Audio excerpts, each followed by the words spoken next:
Wanna play? In 1988, the original Child's Play was released to massive success, making $33 million at the box office against a budget of $9 million. The film quickly spawned two sequels, which offered very similar stories to the original, but with diminishing box office returns, it was clear that things needed to change. Bride of Chucky was released years after the third installment, shaking things up by adding Jennifer Tilly as Chucky's counterpart Tiffany, and making the film a mixture between a traditional slasher movie and a parody of romantic comedies. Bride was a box office smash, and to this day is the second highest grossing film in the franchise. While the film's initial reception was mixed, it has since become something of a cult classic among horror enthusiasts and fans of Chucky. The changes the film made to the series have overall been celebrated in hindsight. However, the same cannot be said for its follow-up, which ended up being the last theatrically released Chucky movie in the original continuity of the series. Seed of Chucky was critically panned upon release in 2004, and it is the second lowest grossing Chucky movie, just above Child's Play 3. The film leaned further into meta-humor and over-the-top comedy while all but abandoning its horror roots. Many critics did not find the film's humor amusing, and many fans disliked it due to its near-complete abandonment of horror elements. To this day, many people consider Seed of Chucky to be the worst movie in the franchise. It has the lowest user score of the series on IMDb and is tied with Child's Play 3 for the lowest score on Letterboxd. Many reviews on both sides deride the movie's comedy and see it as a sign of death for the franchise. Franchises like Nightmare on Elm Street and Friday the 13th went to similarly campy places before fizzling out entirely, so naturally, fans assumed Chucky was following the same downward spiral.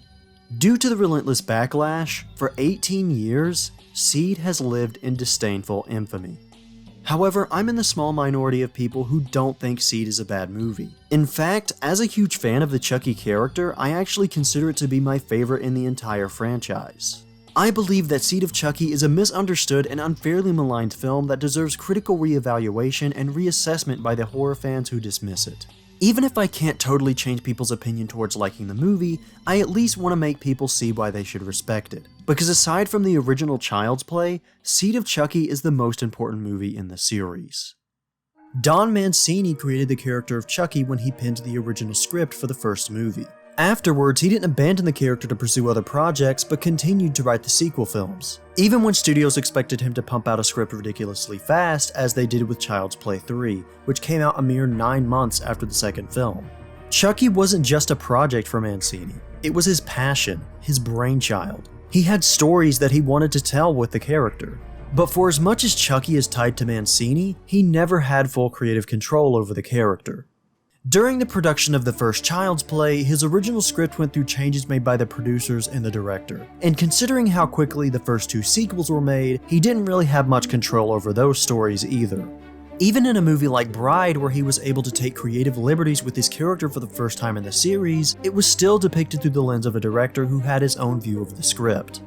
Seed of Chucky is where all of that changed. It was not only the first Chucky movie directed by Mancini, it was also his directorial debut. He felt so passionately about this character and this movie that he was willing to get in the director's seat himself, despite his inexperience. However, based on the movie itself, you wouldn't know that he hadn't directed before.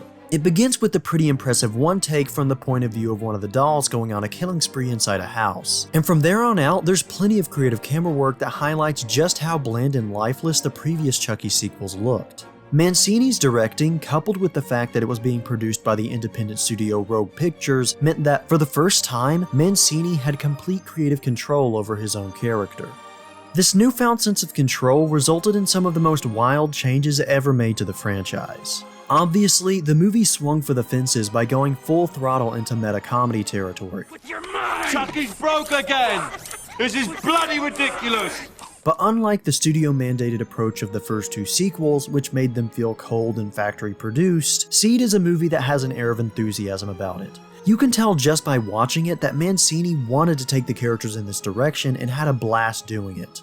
But Mancini also introduced an element that was extremely uncommon in 2004, and that is the inclusion of the non-binary character Glenda. As an openly gay man, Mancini's writing for Chucky has always been influenced by his experiences. In the first film, it's seen through the fact that it's about a child raised by a single mother, a mirror of how Mancini had a complicated relationship with his own father. Other elements of the film reflected Mancini's feelings of isolation growing up. The casting of Jennifer Tilly seemed extremely intentional, given her best-known role at the time was for playing a lesbian character in the movie Bound, which itself was directed by the Wachowski sisters, who are trans women. The character of Glenda was the most explicit Mancini had ever been with integrating themes of LGBT rights into his films. The character's name itself is a reference to the exploitation film Glen or Glenda, which is about a main character with gender dysphoria. While the character was controversial at the time of release, it goes without saying that this rare instance of trans representation has aged incredibly well. Sometimes I feel like a boy. Sometimes I feel like a girl. Can't I be both? However, the biggest and most important change comes at the end of the film, when Mancini finally takes full control over his character and gives the entire franchise a course correction. At the beginning of the first Child's Play film, we see the serial killer Charles Lee Ray use a voodoo chant to possess the Chucky doll. This is one of the movie's biggest flaws, as it takes away any of the tension behind the ensuing mystery over whether Andy or Chucky committed the murders. However, this was not part of Mancini's original script. The original script for the movie never showed the doll being possessed, nor did it have the goal of transferring itself into Andy's body. The original script was a psychological mystery that made the audience question whether Andy actually committed the murders. In Mancini's first draft of the script, Chucky would act as a mirror of Andy's subconscious desires. Whenever Andy started developing negative feelings for someone, Chucky would come alive and kill them. Unfortunately, this version of the script was changed by producer David Kirshner and director Tom Holland, who added in the plot about the doll being possessed by a serial killer who was looking for a new body. Despite this plotline never being the direction Mancini wanted to take the character, the story of the first movie was repeated over and over in the Child's Play sequels. And while Bride of Chucky did shake things up a bit, the film was still ultimately about Chucky and Tiffany trying to transfer their souls into new bodies. To say that this plotline was tired by the time Seed came out would be an understatement. It was a shadow over the entire franchise that limited what Mancini could do with the character and the stories that could be told within the series. This leads us to the climax of Seed, where Mancini finally freed Chucky from his constraints. During the end of the film, when Chucky, Tiffany, and Glenda finally have the opportunity to transfer their souls into new bodies, Chucky stops the ritual and professes his desire to remain as an immortal killer doll. You can't be serious. Think about it. What's so great about being human anyway? You get sick, you get old, you can't get it up anymore. I'm not looking forward to that. As a doll, I'm fucking infamous. I'm one of the most notorious slashers in history, and I don't want to give that up. I am Chucky, the killer doll, and I dig it! This scene remains the biggest and most important change the character has ever gone through. Without the constraints of having to rehash the same plot for every movie, Don Mancini could now take his beloved character in any direction he wanted. Old ideas that had previously been thrown out, like the subconscious killings in the original Child's Play, or the concept of multiple killer Chucky dolls, which was scrapped during the production of Child's Play 3, could now be reintroduced and new story ideas could be presented. And that's exactly what Mancini did with the ensuing entries into his series, introducing the concept of multiple Chuckies in Cult, and finally getting to revisit his original concept for the first film with the TV show. The story decisions in Seed of Chucky weren't a death blow to the franchise, but rather a new spark of life, and one that guaranteed that the character could live on in his current form for years to come. However, as previously stated, audiences didn't see Seed as the creative rejuvenation that it was.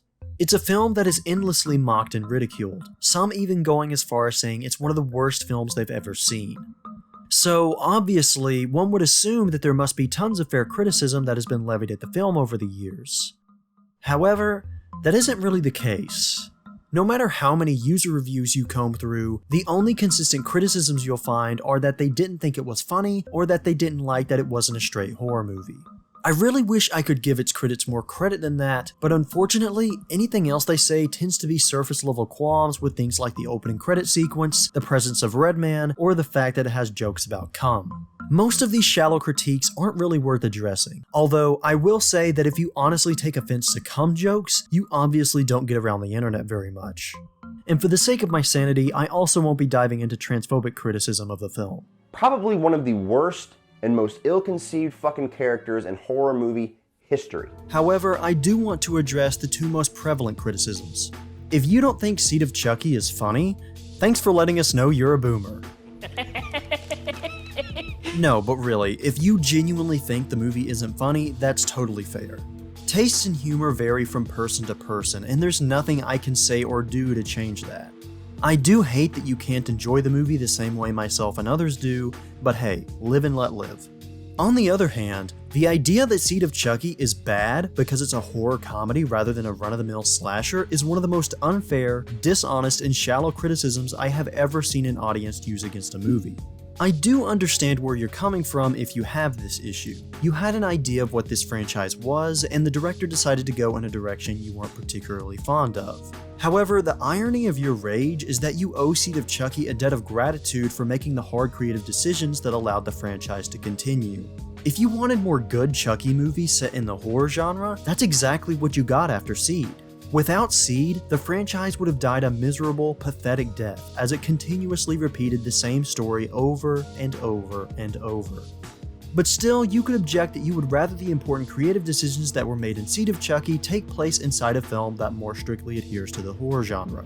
However, this mentality unfairly refuses to engage with the movie on its own terms and then dishonestly blames it for not being something that it never presented itself as.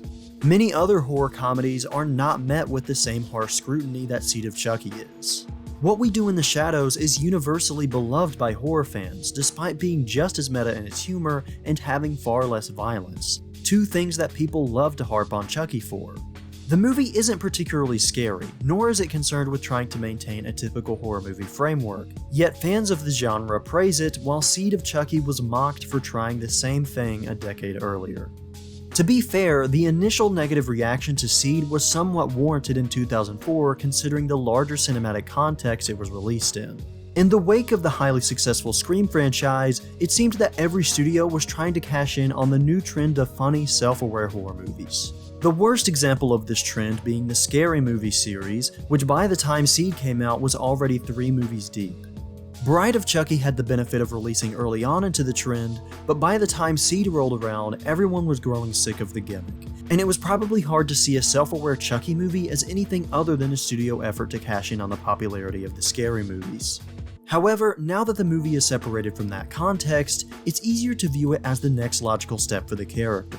So by reinventing it as a comedy, by embracing the absurd elements that are latent in the material anyway, acknowledging them and turning them to our advantage by creating this other character, we just felt like we could reinvent it in a way that could be really fun. I mean, we could have just done another Bride of Chucky, and I really wanted to go off into the stratosphere, into crazy comedy. The idea of a doll being able to kill people has always been a ridiculous concept, and Mancini was just having fun with that fact rather than ignoring it like in previous films.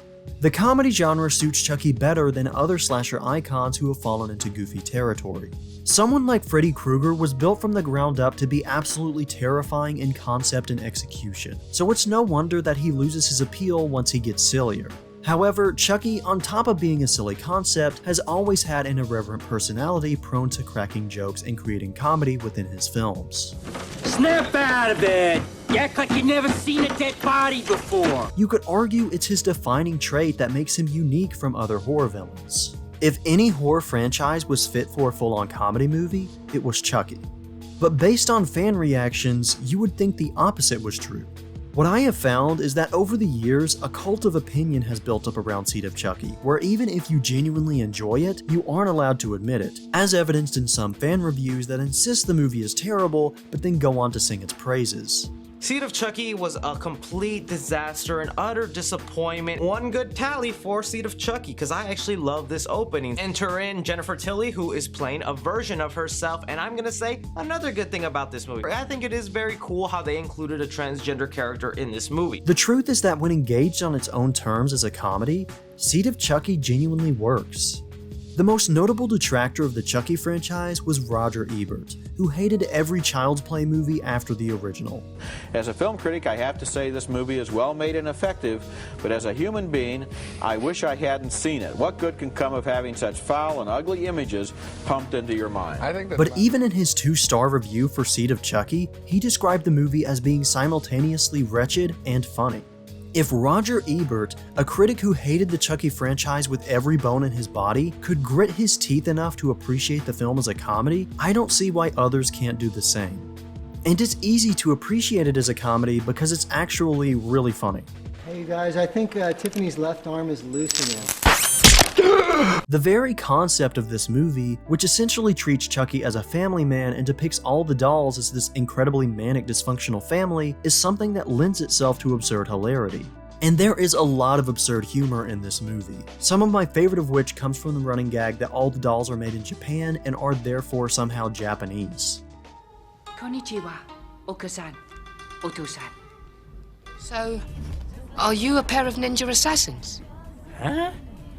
Are you hitmen for the Yakuza? The character of Glenda also has a recurring visual joke where their eyelid will twitch in sync with the score,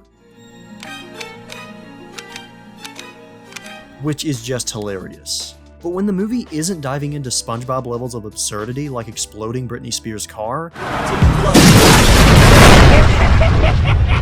it's playing into long-running jokes that have run throughout the series, like the joke that Chucky is a doll that bleeds instead of pees. What the hell's that? You seen dolls that pee? This one bleeds. As a bit of fan service and a continuation of that joke, they turn Chucky's kid into a doll that actually pees.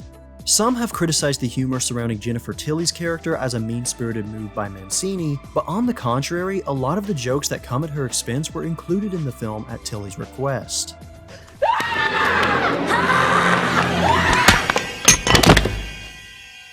No wonder her career's in trouble.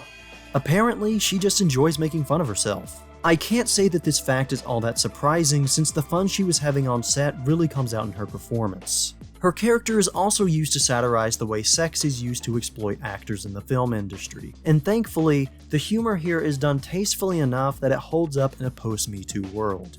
In any other movie, the comedy surrounding Glenda would have aged terribly, but because of Mancini's own sexuality, he never makes the character's gender identity the butt of a joke. Rather, the jokes surrounding Glenda are often people's absurd reactions to their gender identity.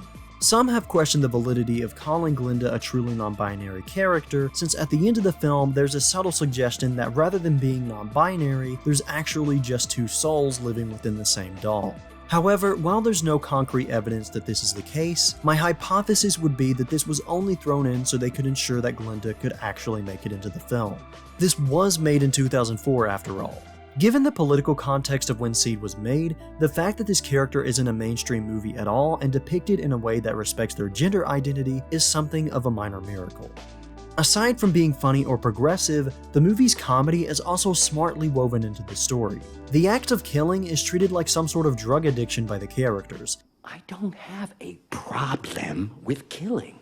I like a little killing now and then. What's wrong with that? And they spend most of the movie trying and failing to kick the habit. While that's amusing on its own, it's also a vital part of the character arcs of Chucky, Tiffany, and Glenda. It leads Chucky to his important decision at the end of the film where he decides he wants to live forever as a killer doll, it leads Tiffany to prioritizing her child, and it plays a role in Glenda's identity crisis as they're not only struggling with their gender identity, but also coming to grips with their parental heritage as the child of two serial killers and deciding whether to follow in their footsteps.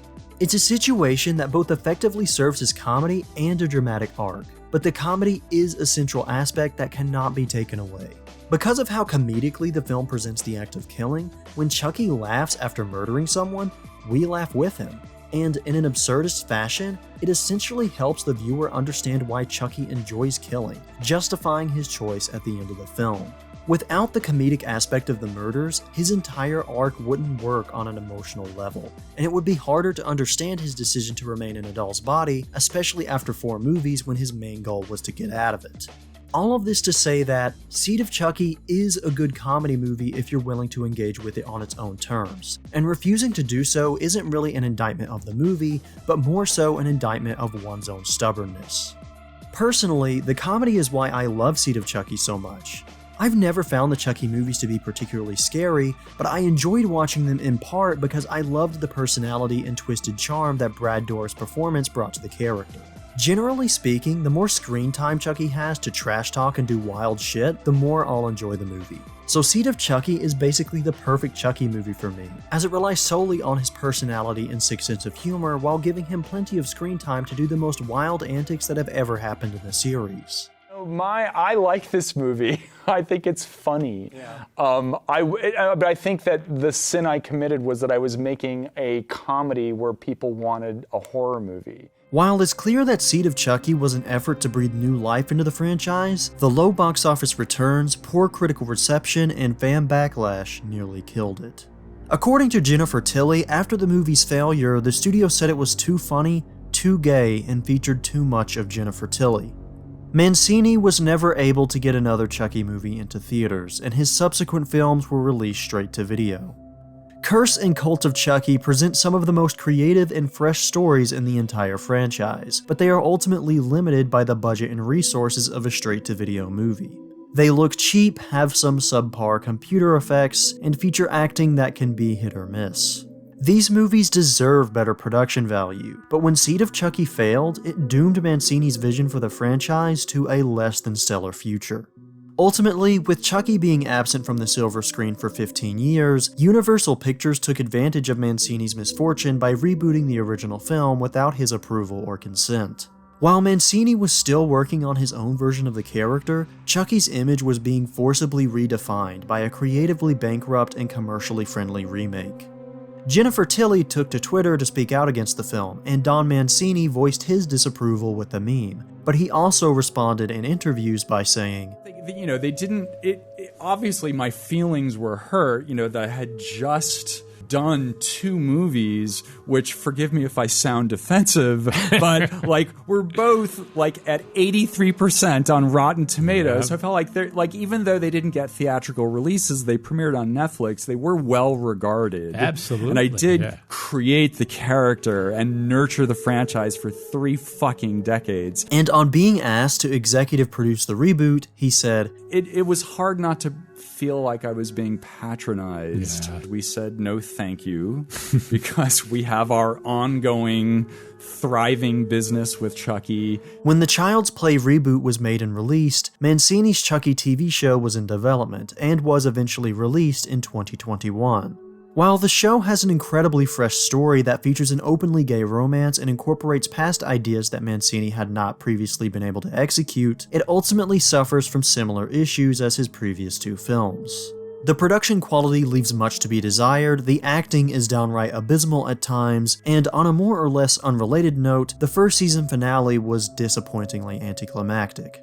Much like the films that built up to it, the Chucky show is an ambitious story that feels trapped in strict limitations. Limitations that are a result of the backlash to Seed of Chucky. Just when Don Mancini had gained full control over his character, fans decided that the character was theirs to define. While Mancini now has far more creative control over his beloved franchise thanks to the bold direction of Seed of Chucky, the fan backlash still looms over him. The recently released TV show was very light on comedy, and at points felt scared to tap into the absurdist humor that made past films so memorable. Moments that should be funny and that have been played for laughs in previous movies like Seed were executed with dull self-seriousness in the TV show.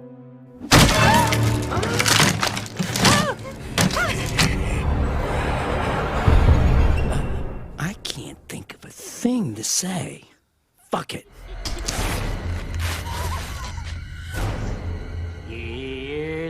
Chucky. Even Glenda, the franchise's most outspoken symbol of LGBT representation, has not made an appearance since Seed of Chucky, likely out of a paranoia that it would spark more outrage.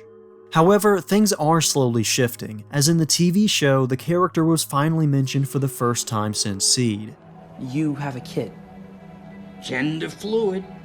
But whether Glenda will actually make an appearance in the show has yet to be seen. Ironically, Mancini now caters to the very fans that ended the theatrical life of his character. But who can blame him? No matter how good Seed of Chucky was, the fan backlash to it nearly tanked his entire career. Catering to an inexorable fan base is the only way his character can see the light of day outside of being bastardized by its parent studio. Don Mancini was ultimately played a bad hand when he released Seed of Chucky. Despite making a great horror comedy that served to breathe new life into a dying character and open up the franchise to new storytelling possibilities, it was rejected because it didn't fit a mold predetermined by people who would later go on to see a version of the character that violated Mancini's will and tout it as superior. Hopefully, with hindsight, the people that once maligned Seed of Chucky and doomed the franchise to a life on the small screen can appreciate its creativity, tenacity, progressive attitudes, and maybe even its humor.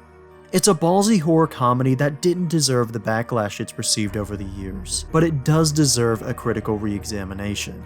In some respects, I believe that Seed of Chucky was a movie that was a bit too ahead of its time for its comedy to be fully appreciated. If audiences could learn to appreciate Seed and let their approval be known, then maybe with time, we can change the future of this franchise and see the true Chucky return to the big screen once again.